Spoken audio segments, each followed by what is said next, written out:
Adam mi ngi fa mais li ma ci gën a neex dañ ko bokk ak éleveurs yi dañ ko bokk ak tey jii waa Sénégal ndax la ngir taxaw leen ci jafe-jafe élevage am na ay image yoo xamante ni tey jii jële woon nañ ko fa du tempin de pare ñu dem seetaan ko te ñëw acca mu ngi noonu dañuy jàll comme ni nga ko defee sànq Salma Ibrahima Fall dalal nga Fadilou Keita muy président Adam Fadilou tey ñu ngi bi nga jotee li nga xam ne mooy kuréelu Adam bi yàggul bu matee 4 mois wala 5 mois wala 3 mois ci lay yem mais dañu gis ni ci seen engagement bi ngeen am ak volonté bi ngeen am daar da ngeen a teg tey ji benn programme boo xamante ni éleveurs yi dinañ ci mën a gis seen bopp gaawantu boobu lan moo ko waral. merci beaucoup Mbaye Balaye nga may amoon nuyuwaat plateau bi yëpp nuyu seen téléspectateurs yi nuyu mon grand frère monsieur Sarr remercier la bu baax a baax ci invitation bi waaw bi ñu falek léegi Mbaye Balaye ça fait 3 mois parce que su ma jumul le 27 mars lañ defoon élection yi ñu remplacer monsieur Abou Kane bi nga xamante ne moo nekkoon président Adam am bureau bu bees tey du question de gaawtu sax mais dafa am ñun suñu liggéey ni ñu ko organiser parce que aussi bon bureau bi xam nga ne yow ñu bëri ay cadre lañ ay chef d'entreprise lañ man mii di wax ak yow directeur de la caisse de dépôt et consignation dañoo newoon au lieu que ñuy génne ay programme di ko def un peu n'importe comment dañ liggéey ci document d'orientation stratégique maanaam ñu ngi ko tuddee dynamique 2025 mooy fii ba 2025 incha allah fan lañ jëm ministre bi barki démb bi may jaaxawlu président Macky Sall di ko wax ñun suñu ay doléances bi ministre bi di tontu dégg nga ni mu wax suñu document d'orientation stratégique boobu au président de la République ne ko directeur de l'élevage moom la fa yónni woon mu toog ñun toute la journée document boobu nag comme que day jël temps ci élaboration am dañ ne comme que ñun mënuñoo toog ñàkk a def dara nañ ci jukki quelques programmes teg ko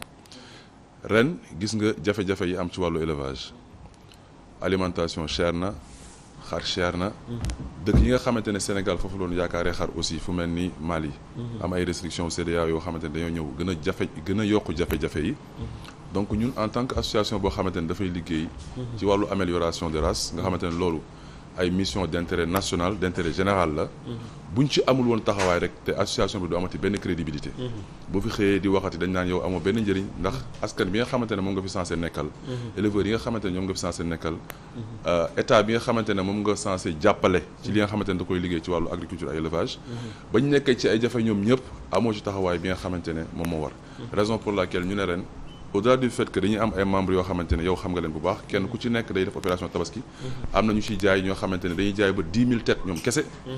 association bi ci boobu dafa amoon rôle taxaw ñëw wane yoon maanaam teg yoon boo xamante ne ëllëg au lieu que ñuy am 1 2 3 personnes yoo xamante ne dañ ciy engagé wu mais fexe ba sorte ñu mobiliser lu mat ay centaines nit yoo xamante ne désormais dañuy jublu opération tabaski loolu moo waral ren suñu taxawaay ci opération tabaski bi macha allah dégg nga ni mu waxee Salma looloo waral seen opération tabaski bi ren tey éléments yi dafa mel ni pare na du tempé dem pare rek ñu seetaan ko te ñëw première édition spéciale Daral Tabaski Adam mooy ki ko organisé muy innovation tey di ñaan yàlla def ci réussite totale ndax tey dañoo jàpp ne lépp loo xamante ne day ñoŋal élevage bu Sénégal vraiment dañ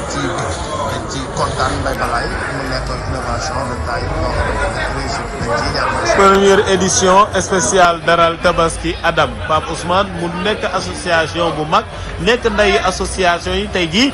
initié lii tey jii Pape Ousmane boo ñëwee fii di nga gis ni tey élevage amaat na beneen gëdd waaye élevage laadum tey jii wane na beneen xaru kanam pour fas yéene taxaw ci li nga xam ne mooy tabaski bi. macha allah mu ngi noonu tey mbokk yi vraiment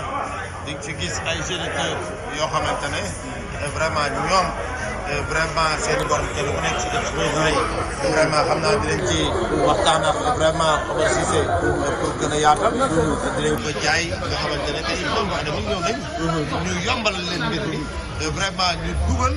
seen i xar vraiment exposé ko vraiment nekk ci vente bi. nga xamante ne ñu ngi waajal. tey jii dañu ko def ñaari partie yoo xam ne Pape Ousmane fii xar yi nga xam ne ñoom la ñuy jaay tabaski ñoom lañ fi exposé ak géniteurs yi mais wàll gële Pape Ousmane éleveurs yi ñoo ñëw exposé fa andi seen i xar Pape Ousmane. macha allah vraiment tey nag di nga xam ne ñu ngi jàkkaarloo xaar yi vraiment ni ngeen ko waxee woon ñaari pàcc la ay xar yi nga xamante ne ñu ngi leen di jaay ñu ngi nii mais li ci ëpp solo mooy ñaareelu pàcc bi fii nag la laadum yi nekk juste rek ngir képp koo xamante ne yaa ngi ñëw di jënd si xaru tabaski bu la laadum ñore vraiment di nga mën a ñëw def recrue bu baax a baax a baax macha allah nga xamante ne lu ñu rafetlu la. tey boo ñëwee fii di nga fekk bergerie Maam Fallou macha allah boo ko waxee rek sa xel dina dem bu baax a baax a baax ci Tafa Diallo borom Ramadan macha allah mais tey nga gis def na fi exposition yu am solo ay añal mais Ramadan tamit ñëw na vraiment ay produits finis moom la indi moom bergerie Maam Fallou te ñu gën koo xam ci Tafa Diallo vraiment mu nekk lu ñu rafetlu donc di nga ñëw tamit ci bergerie nga xamante ne Omar Kane macha allah Serigne Moustapha Gueye nga xamante ne boo ko waxee rek sa xel dina dem bu baax a baax ne ci taxawaayam ak jàmbaaram nga xamante ne vraiment Serigne Moustapha mu ngi liggéey mucc ayib borom waaju baax mais saa su nekk nga xamante ne liggéey na ay xar yu sotti ba bu ñu leen évaluer rek macha allah dina def ay résultats yu am solo yu ama am solo tey dañuy naan daal na ñëpp jàpp ci liggéey bi bu baax a baax ndax tey mbir moom bu tàmbalee vraiment courage moo la koy may vraiment ñu ngi ñaan lépp. bëri donc boo dernier moment dans les dernières heures la ñuy xam ndax xar dina am wala du am loolu c'est un point le deuxième point mooy que ni ñun dañu nekk association bu mag muy Adam donc ñu am plus de 20 ans d'existence nekk l'une des associations les plus grandes en Afrique en matière de moutons donc nekk des éleveurs qui se disent professionnels donc c'est pas normal que Adam est absent de la fête du mouton donc c'est pas normal donc bi ñu defee jàngat yooyu yëpp ñu gis ne pourquoi pas initier un projet du genre opération Tabaski daral pour rendre accessible le mouton de Tabaski à toutes les bourses pour aussi participer à l'effort national dans ce domaine mooy lan l'autosuffisance en viande de boucherie et aussi à l'accessibilité de la viande de boucherie de la viande de mouton de Tabaski voilà donc loolu noonu yëpp dafa nekk loo xamante ni ay problématiques majeures la au Sénégal te ñun en tant que éleveur dañ ci war a taxaw donc loolu moo tax ñu initier projet bi. tey gis nañ ne vraiment li jëm ci côté information bi xaw na parce que man xaw naa ko yéex naa ko lan moo war. waaw comme vous le savez nous sommes un nouveau bureau on prend nos marques petit à petit ñu ngi ci di gérer affaire yu bëri en amont loo xamante ni vraiment c'est dans le fonctionnement de l'association yu ñu war a defaraat lu bëri donc on a aussi un programme très chargé ci. gis nga kooku mooy Omar Cissé nga xam ne mooy secrétaire chargé marketing et communication bu Adam tey amoon nañ waxtaan bu am solo boo xamante ni amoon nañ ko foofu di ci jaajëfal nag ci image yooyu waa Trio bi TV tim la boo xamante ni ñu ngi bay seen waar ci élevage bi tey ñoo ma yombalal li nga xam ne mooy image yooyu muy Pape Ousmane ak Serif Mbodj ma leen di jaajëfal bu baax a baax mais Salma tey seetaan nañ image yu Fadilou nga gis tey li Omar Cissé wax mais initiative bi c'est une première tey Adam def ko innovation boobu foog ñu ñëwaat ci Fadilou. Merci beaucoup Mbaye may gërëm Omar Cissé comme ni nga ko waxee rek suñu chargé de communication et marketing ak ki nekk si ginnaawam soxna soos ngeen di seen di Jatu Coulibaly ni ngay gisee noonu muy toppatoo wàllu xar mais kilifa gu mag la parce que financière la di liggéey ak ay institutions yu mel ni Banque mondiale ak yooyu waaw donc maanaam li ma bëgg wane foofu rek mooy casquette professionnel casquette au cadre de l'administration wala lu mu mën a nekk day méngoog activité élevage donc nit yi waruñu complexé si def élevage éleveur professionnel j'ai vu que employé ngeen moo boobu ci seen interview bi waaw souvent dañuy wax éleveur professionnel parce que c'est juste pour dire rek que ni nekkuñu si ay amateur xam nga souvent professionnel mooy xaw a opposé wu ak amateur maanaam looy def bu ñu ne kii c'est un éleveur du dimanche mooy xam nga parfois da koy def parfois day bàyyi toppatoo ko mais ñun xar yi ñu yore ak yoon bi ñu jël si liggéey si participer au moins ci liggéey bi ñuy def fii au niveau du Sénégal dafa laaj beaucoup de professionnalisme parce que y a beaucoup de choses qui tournent autour du mouton waaw léegi da ngay dem si ay kër yoo xamante ne xam nga nit bu amoon 10 millions mën na ko investir quelque part mais Mbaye xam na ne am na ay bergeries yoo xamante ne on les a construits à coût de centaines de millions am na éleveurs yoo xamante ne day jënd fan yi passé rek am na suñu benn xarit bu jaay benn xaru 14 mois ak 40 millions. xam nga loolu c'est des investissements c'est des financements c'est beaucoup de choses en même temps. voilà loolu moo tax rek ñuy wax souvent le terme professionnel mais innovation bi Mbaye. comme ni ñu ko waxee rek loolu ñun on peut se le permettre parce que association bi aussi xam nañ ko bu baax a baax. man j'ai eu à occuper beaucoup de postes mais su may wax rek suma ancienneté man depuis 2010 maa ngi nekk membre donc def naa ci association bi 12 ans. En temps on a été des membres de bureau j'ai été pendant 5 ans commissaire aux comptes et cetera donc association bi lépp li ci nekk comme lu baax lépp li ci nekk comme loo xamante ne war nañ ko améliorer xam nañ ko bu baax a baax. mais aussi opération tabaski bi xam nga ne dafa yàggoon nekk demande éleveurs yi. déjà am na aspect wu mën a may éleveurs yi écouler seen produit. am na présence boo xamante ne sunu positionnement association moo ko laaj. en tant que acteur boo xamante ne dafa war a indi contribution ci effort yi nga xamante ne pouvoir public dañ koy def dans ce domaine là. yëg nga ni état seen PAP 2A bi ñu génnee récemment. ñoom wax nañ ci que ne ci seen axe stratégique yi que ni lutte contre le déficit. en viande de boucherie en mouton tabaski ak favoriser culture fourragère dafa nekk ci seen i axe majeur yoo xamante ne dañ ko jublu. donc état bi nag su tourné ne yoon bi mu jëloon. baax na mais mën na ko modifier ci gën a dëggal boppam ci wàllu élevage ak agriculture ndaxte Covid bi fi jaar won na ni ñun dañu war a gën a produire waaye won na ni ñun suñu doole fi mu nekk mooy agriculture ak élevage ñoom ñoo ko bind noir sur blanc donc état bi su jubloo foofu ñun ñi nga xamante ne association lañ yore dañu war a positionné wu de sorte que dinañ mën a accueillir dañ mën a porter projet yooyu nga xamante ne état da koy am pour le bénéfice exclusif de nos membres éleveurs ma profiter rek wax ne balaa ma koy fàtte ne tey par exemple le ministre incha allah dina ñëw entre 17 et 19 heures c'est suñu fële suñu point de vente bi ci esplanade stade Léopold Sédar Senghor nga xamante ne on y a couvert 1800 mètres carrés. tey jii demande bi bëri na ci askan wi kenn ku ci nekk da nga bëgg xaru tabaski yéen Adam ban programme la préparé pour mën a satisfaire tey jii mënu la satisfaire ñëpp mais minimum tey mu sensibiliser tey ay membres am pour ñu dem defe opération tabaski mais ak xont bu cher bi ak dund bu cher bi aliment bu cher bi yan préparation la ci Adam fas yéene préparé ci loolu Fadilou. waaw bi njëkk Mbaye Balaye mooy déjà contexte bi ñu nekk nii mooy cherté aliment bi vraiment tey saaku mboq boo ko doon jënd nga yaa ngi ko doon jëndee ay 11 750 11 500 léegi mi ngi ba 19 000 20 000 loolu c'est insupportable pour les éleveurs li ñu war a njëkk a wax rek mooy produit de substitution sax daanaka amatul parce que boo amoon aliment mu cher da nga koy bàyyi dem uti ay mboq xont yoo xamante ne yaa koy jaxaseel sa bopp lu mel ne ay mboq ak ay ñebeek yooyu mais benn boo ci laal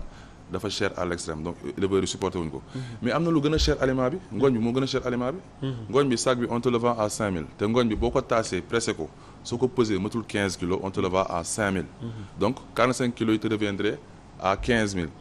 imagine tey saako xontu nga mun ko am 40 kilos yi nga mun ko am entre 10 000 11 000 ba 12 donc aliment granulé bi ñuy defee usine sax moo gën a cher ngooñ bi nga xamante ne normalement ñax kese la donc loolu du nekk loo xamante ne lu normal la seconde chose aussi mooy ñun dafa am défaillance bu am sunu milieu bi mooy tey mënoo nekk éleveur nekk fii yow aliment bi chaque jour muy cher ci yow te bu ñu nee foire nga organiser foire à coût de dizaines voire de centaines de millions yoo xam nga bu baax li may wax donc éleveurs yi tey war nañu mën a bay association yi président d'association yi war nañu xiir seen membres yi pour ñu bay ñu ngi wax waxu Ukraine li fa nekk ren day gën a graaw déwén parce que ren am na surface yu bëri ndax guerre bi emblavé wuñ ko donc seen surface yu ñu bay wàññi nañ ko donc li ñu mën a produire day wàññee ko forcément li ñu mën a jox adduna bi tamit dafay wàññee ko donc ñun tey ren amuñu droit bàyyi benn parcelle de terre au Sénégal moo tax ñun en ce qui nous concerne non seulement nañ def communiqué mais on va faire des vidéos on va sensibiliser nos membres dañ def phoning kenn par kenn wax leen ne ku am suuf mën ko bay na nga ko bay waaye ku am suuf aussi mënoo ko bay nañ fexee nu ñu koy récupérer ñun association bi nga mettre ko à la disposition incha allah ñu jëm ko emblavé jëm ci liggéey mais tey Fadilou mooy li nga wax sànq éleveurs yi pour ñu dem bay lu jafe la mënuñoo dem mën nañoo tabax bergerie ay 30 millions 40 millions mën nañ jënd xaru 40 millions te mënuñoo dem bay pénicom wala maral farfa est-ce que tey loolu bu ñu ko deful dina mën a yomb tey pour ngeen mën a atteindre seen objectif ci tabaski bi non du yomb mais aussi dafa am lu bëri loo xamante ne ñun ñu koy commencer résoudre yow fan yi seetlu nga ne ministre bi saa suy wax maintenant saa suy poser débat ci élevage maanaam dina si tudd Adam dina tudd laadum dina tudd amélioration des races parce que position association bi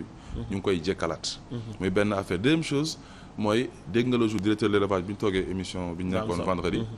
muy wax wàllu FONSTAB. FONSTAB benn fonds la boo xamante ne day jàppale élevage nekk fii depuis une vingtaine d'années. éleveurs yu bëri xamuñu ko. déjà war nañ liggéey ci gën a informer éleveurs yi ci BND FONSIS FONGIP crédit agricole ak bépp type de financement boo xamante ne dañ koy def. association yi war nañ mën a am financement yi mais war nañ autonomiser éleveurs yi en transformant nos bergeries là en des sociétés unipersonnelles kenn ku nekk bu la association bi jàppalewul sax nga mën a jógal sa bopp dem uti ay financement mais FONSTAB bi aussi yëg nga ni président de la République demandé nañu doté ko ren DER def na fa su ma juumul lépp 300 xaw ma 500 millions ci opération tabaski bi donc ñun bu nekkee FONSTAB bi teg nañ ko te le jour souligné naa quelque chose qui me semble assez important mooy nañ bàyyi ba tabaski ñëw ñuy génn xaalis di ko jox éleveurs yi parce que tabaski bu ñëwee nga génn xaalis jox ma ko man damay xool ndax Salma day jaay xar bu ko doon jaayee 100000 dama koy jënd 100000 teg si 20000 dem di ko jaay loolu comme yow d'accord tey spéculation tabaski jot si ñuy jox nit ki xaalis bi dañ ko war a jot bu yàgg balaa tabaski préparé dem defari xar yi parce que comme li ma la ko waxee su ma ko jotee période tabaski damay def lu ñuy wax spéculation te spéculation mooy cheral mbir yi damay jël mbiru nit buy jar 100000 teg si sama 10000 wala sama 20000 jaayaat ko pour mën a spéculer ci saa si am xaalis loolu spéculation lay indi loolu mooy tax xar yi di yéeg dañu war a jël association yi doté leen nga xamante ne ñoom en amont de l'affaire 1 an avant comme ni ñuy génnee si opération tabaski nii rek ñu dem ci ñu teg financement yi rek éleveurs yi commencé liggéey dinañ mën a indi xar yoo xamante ne dina yomb ci nit yi te incha allah accès na yomb ba pare xont bi pour terminer sur cela ñun am nañ projet wu taxawal suñu minoterie man ministre Moustapha Diop on en a parlé récemment ba mu ne sax nañ ñëw mu positionné ñu ci zone agro-sylvo-pastorale côté Louga ba nale ba pare jàppale ñu pour ñu monter suñu industrie carrément te yow xam nga ni am nañ membre boo xamante ne mi ngi defar aliment am capacité wu def 10 tonnes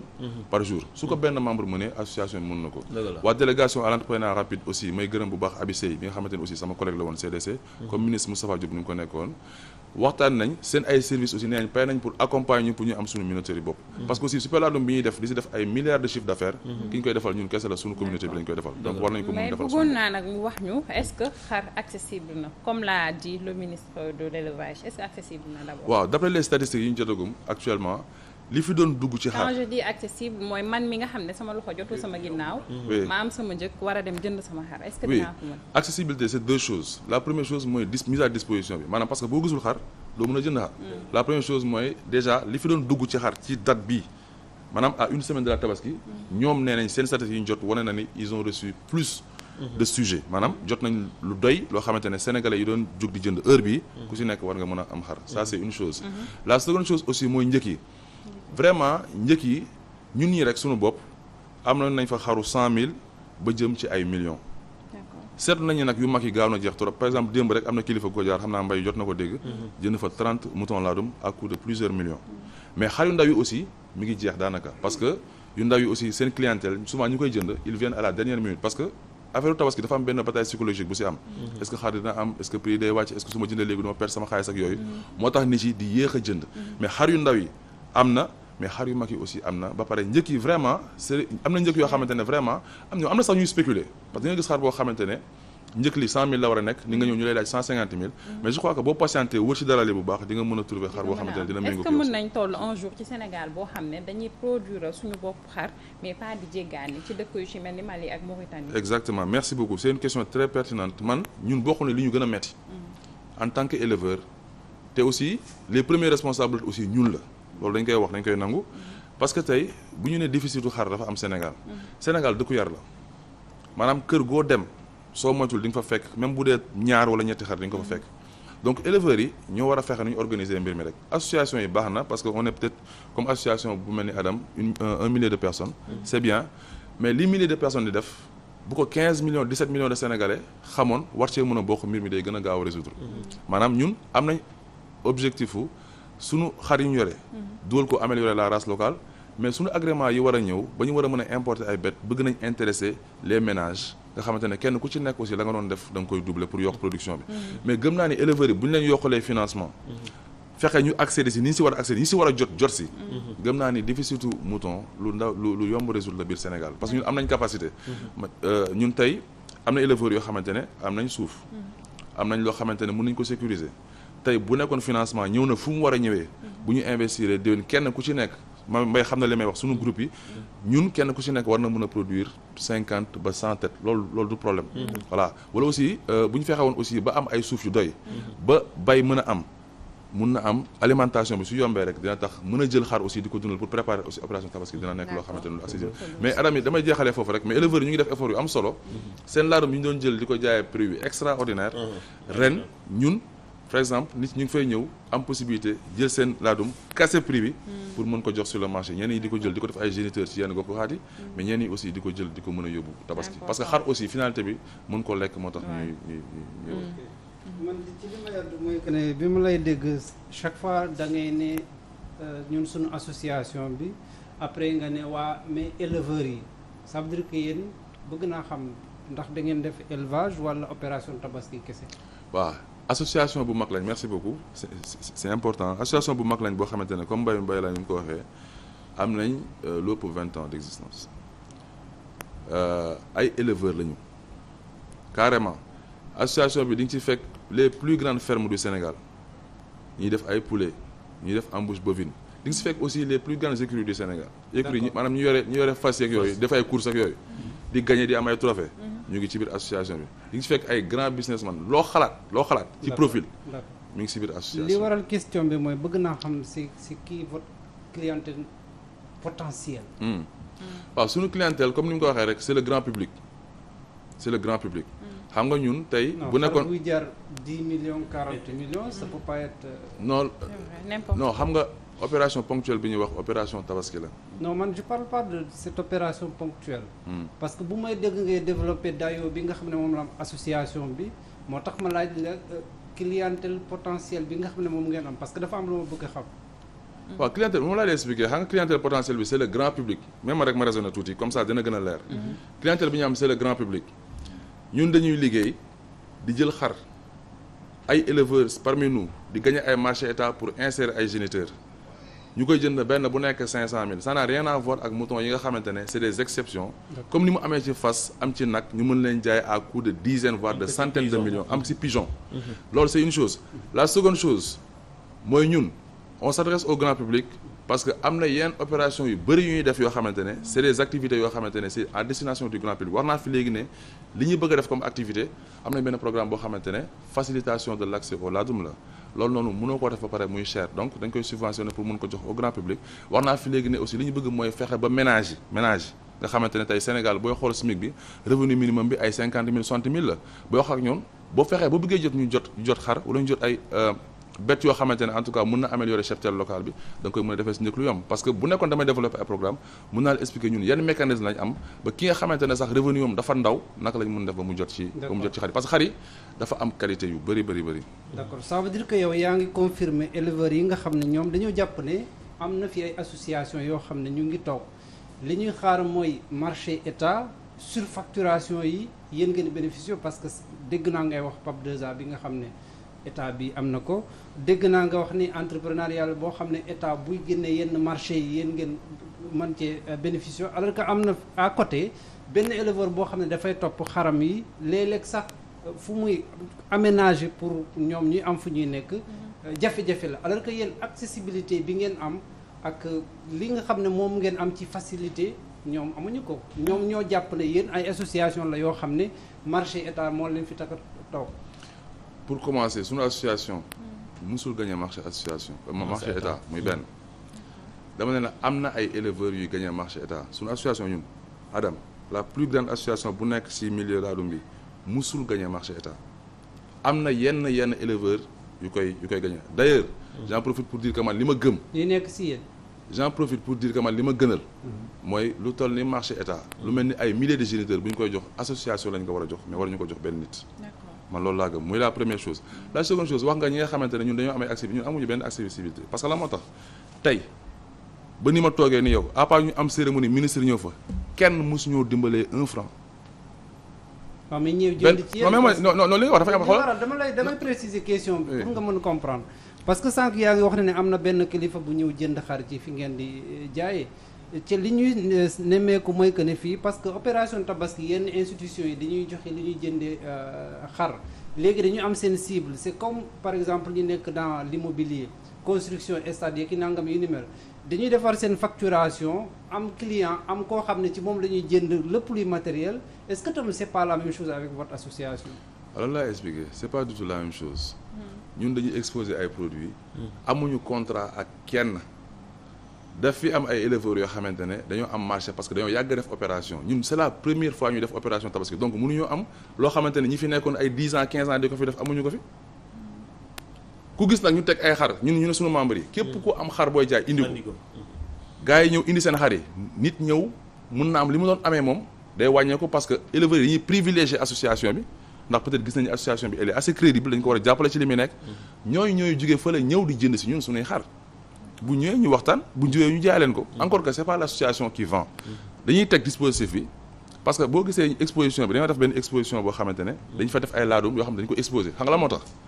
pour financer opération bi ñun ñoo jël ay box 24 box jaay leen benn bu nekk 250 000 man jël naa benn Omar Cissé bi doon wax jël na benn ñeneen ak ñeneen jël nañ gis nga xaalis bi ñu jëlee foofu noonu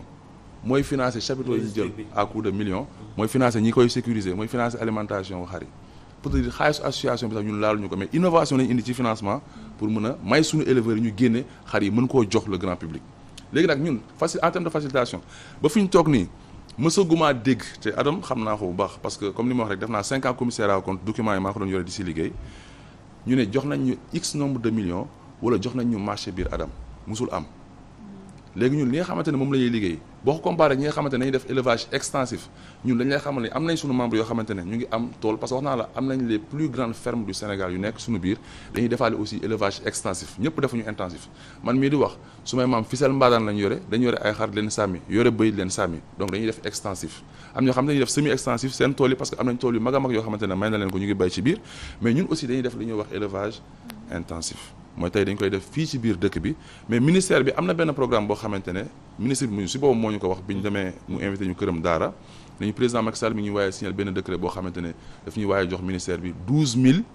hectares yoo xamante ne dañ koy dédié à l'élevage maanaam képp ku soxla zone suuf yoo xamante ne da nga fay dem def fi spécialement élevage ministère bi daf la koy jox mais loolu dafa jiitu li ko jiitu mooy ñun dañoo demandé woon guichet unique parce que comme sànq ni mu ko waxee rek am na lu bëri lu fiy xew ci wàllu élevage mais éleveurs yi yéguñu ko parce que information yi dafay manqué da ngay romb ay structure di leen xool nii mais ay nit nga fay gis ñu dugg di génn li ñeen di seen problème mais xamoo réellement structure yooyu lan lay liggéey raison pour laquelle ñun dañuy proposer ministère bi mu fexe ba nu mu amee guichet unique ñu bañ a am interlocuteurs yu bëri DER FONGIP FONSIS ministère de l'agriculture ministère de l'élevage dafa bëri ci éleveurs yi parce que pour nga toog kenn rek dafa jafe donc bu ñu ñëwee ministère de l'élevage dañu war a mën a dugg si rek xam ni ministère bi fekk nañ fa bépp information bu ñu soxla bépp mise en relation boo xam te ne dañ ko soxla tout ça pour résumer rek que ni am na ay possibilités association bi bénéficier gu ci mais ñun ñu ngi fexe ba association bi positionné wu noo xamante ne incha allah dina si mën a bénéficier mais Fadilou ba tey dañuy ñëwaat ci fi nga daanelee ndax Ali Saleh Diop mu ngi ko doon wax ci cérémonie officielle cercle des éleveurs yi mu ne tey jii Macky Sall dogal na tey jii maire yi ñu jël li nga xam ne mooy suuf si jox ko askan wi pour ñu mën fa ne est-ce que tey jii yu loolu yéen a ngi ciy continuer def ci ay démarches loolu. bien sûr commencé nañ ko parce que dañu bëgg a liggéey ak collectivité ñun on a un programme pour installer ay fermes de référence. déjà gisante nañ ak directeur de l'urbanisme qui est un grand éleveur monsieur Omar Sow mun nañu incha allah dinañ ci jàppale. parce que amélioration des races bi ñu ko defee. am sunu nag yi. xam nga man dem naa sama de Paris gis samay bët. nagu 1950 kilos. nagu presque 2 tonnes. loolu c'est extraordinaire. amoon na bis toppoon ci moom il avait 1850. xam nga loolu du ay nagu caaxaan. benn bu ci nekk bu ñu ko amoon fii nag ba am ci benn rek ci race yooyu ñu mën a inséminer suñu race locale bi. mun na am fa ñuy tollee 2 ans pour mën a am yenn poids yi mun na am bu ñu tollee 6 mois wala 1 an ñu am ko. loolu nag la ñu bëgg gis nga ferme de référence yooyu. fa ngay préparer opération tabaski fa ngay bayee di jox say jur mais fa ngay ay amee nag fas xar bépp race boo xamante ne au niveau local boo ko tegoon par exemple chaque département. képp ku fa soxla pour. ñu tëbal la saxaar képp ko soxla pour def insémination foofu ngay ñëw nga xamante ne de manière au niveau local. dañuy améliorer race TCB Naturals. indépendamment de cela aussi. am na yenn problématique yoo xamante ne dañu ko mën a def maanaam lu ñuy wax encadrement technique. naka la ñuy càmmee tey aliment cher na yenn produit de substitution nga mën a am ndax nga mën a composer aliments yi parce que am na loo xamante ne boo ko composé su baaxul da ngay créer ay carences. former waale éleveurs yi dimbali waaye leen parce que Sénégal comme ni nga ko waxee. dëkku yarkat la buñ jëlee xar yi nag yi gën leen jegal askan bi rek mun na am dinañ liggéey lu am solo am ñoo xamante ne ay milliers de têtes lañu am mun na am nagu 1000 et quelques kilos yooyu buñ ci amoon benn rek mu mën a améliorer seen cheptel boobu mun na am non seulement dinañ yokk seen nombre mais capacité nag yooyu noonu da leen di yokk bu baax a baax te loolu su yàggee rek incha allah dinañ dem ba du ñu amati yenn jafe-jafe yi. mais bëggoon naa mu wax ñu naka la gisee tey taxawaayu ministre de l'élevage est-ce que yéen a ngi gis boppam ci politique d'élevage bi nga xam ne mu ngi koy andi. waaw loolu moom bon man je tiens particulièrement à mon nom ak turu association bi yëpp à remercier le ministre Aly Saleh Diop. li tax ma koy remercier c'est très simple ñun ku ñu defalul dara duñ ko remercier. ay sénégalais lañ am ay profession am fullawu ku ñu deful dara aussi ñu mën a téye suñu bopp. mais ministre bi il est très réceptif. ministre bi waaw barkaat démb comme mu ngi koy waxee rek bi muy tontu bi ma waxee après président de la République tontu moom mu war a tontu. il a pris son temps développé lu bëri xaw ma ndax mbay jot nga ko déglu développé lu bëri ci wàllu élevage ak li ñuy séq ak moom. maanaam koo xamante ne la tey li ñu koy proposé lu bëri ci programme mi ngi koy def man démb rek la ma nit woo ne ma yaa ngi dégg ministre yi wala fajri mi ngi lay tudd foofu mi ngi naan yéen li ngeen def ak affaire yu mel noonu seen laadum bi et cetera koo xamante ne la mi ngi ñuy déglu donc bu nekkee déglu nañu ba ñu li ñu bëgg a def mi ngi ci taxaw parce que ñun suñu nit yi personnes yi amul solo en fait ñun éleveurs yi nga xamante ne ñoom lañu àndal ak li ñu soxla ñun pour mën a doxal lan ngeen proposé du concret mu déglu leen ba pare lu bëree bëri maanaam accès ci financement yi déjà parce que FONSTAB ministère bi lañ ko jox bu ñu ko dotee nañ ko jox aussi nañ jox en bonne partie aussi éleveurs yi nga xamante ne tey dañoo am objectif u yenn jafe-jafe majeurs yi Sénégal comme ni ko Omar Sy waxee leen problématique majeurs yi Sénégal am ñu taxaw si muy accès au financement mais soxla nañ encadrement technique maanaam soxla nañ suñu xam-xamu élevage ñu yokkal ñu ko mais aussi laadum mi ngi dugg dans la sous-région maa ngi joxe exemple l'autre jour ne président bi fi nekkoon man booy naa ko le représentant des Nations Unies d'Afrique de l'Ouest mu jaay ko 15 xar mu yóbbu ko Nigéria loolu c'était en 2015 donc Nigéria xar dugg na fa Ghana délégation malienne bi Gambie bi fi ñëwoon fan yi passé nee nañ ma jaay nañ ay xar mu dem ay laadum mu dem Ghana Mali laadum yaa ngi fa Mauritanie laadum yaa ngi fa donc laadum c'est un produit purement sénégalais maa ngi wax ne ni ñu amee ceebu jën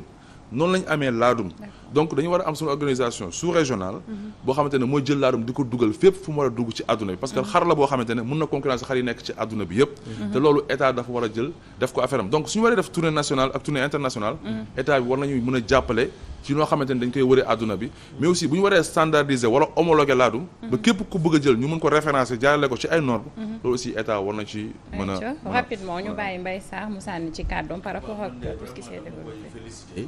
di féliciter seen association bi ci initiative bi ñu jël nii parce que vraiment c'est une très belle initiative te jàpp naa ne jeune bu nekk également war nga mën a roy ci moom lenn rek laa doon xawul parce que je pense que il y a un déficit de communication bu ñu noté par rapport à l'association parce que li mu wax nii man franchement maa ngi koy door a dégg ci initiative yi ñu ngi koy jël ak lii également ñu ngi koy def nii parce que dama doon jàpp rek ni comme ni Khoudoss waxee c'est une opération ponctuelle pour la tabaski moom moo tax association bi judd effectivement pour man dama jàppoon ne c'était des éleveurs de luxe et qui ont les moyens et qui sont en connivence avec l'État di capter les fonds di gérer seeni petits groupes pour jaay seen ay xar man noonu laa ko jàppee woon mais peut-être li mu développé nii déjà c'est tellement important donc moo tax la ma leen di ñaax peut-être ñu gën a accentuer la communication gën a leeral askan wi ñu xam effectivement les mobiles de l'association nga xam ne méngoowul ak état bi dara waa ci fànn yooyu noonu je pense que vraiment maa ngi koy féliciter bu baax ci action yi vraiment lu rafet la quoi donc Mbaye dañ koy jaajëfal rek ci présence am ci plateau parce que nag yeewu fajar ñëw c'est pas du tout facile Mbaye moom a yee sax non Mbaye moom yee sax dama bëggoon rek une seconde s'il vous plaît wax ni mon frère Sarr c'est vrai il a raison moo tax yow gis nga ni fan yi ni ñu sonné ci communication digitale pour gën a wax ni ci ñun li ñuy liggéey mais ñun ñooy organiser les foires départementales yi ngay di gis Adam mooy organiser les foires départementales mais le grand Saladam mooy foire bi ngeen di dégg chaque année ñu organiser ko CICES te ay Marocains Mauritaniens wak ñëpp di ñëw di exposer foire internationale boobu aussi Adam moo koy organiser dafa di ren rek suñu calendrier dañ ci dugal opération bu bees muy opération tabaski mais aussi am na yenn événement yoo xamante ni incha allah du ñàkk bu ñu ko waree def ñu toog fii yàlla baax na lan ngay tàggatoo waaw di leen remercier ci invitation bi di gërëm suñu interlocuteurs rek wax ni ñu ngi au niveau de l'esplanade du stade Léopold Sédar Senghor on a yàgg couvrir nañ fa lu mat 1800 mètres carrés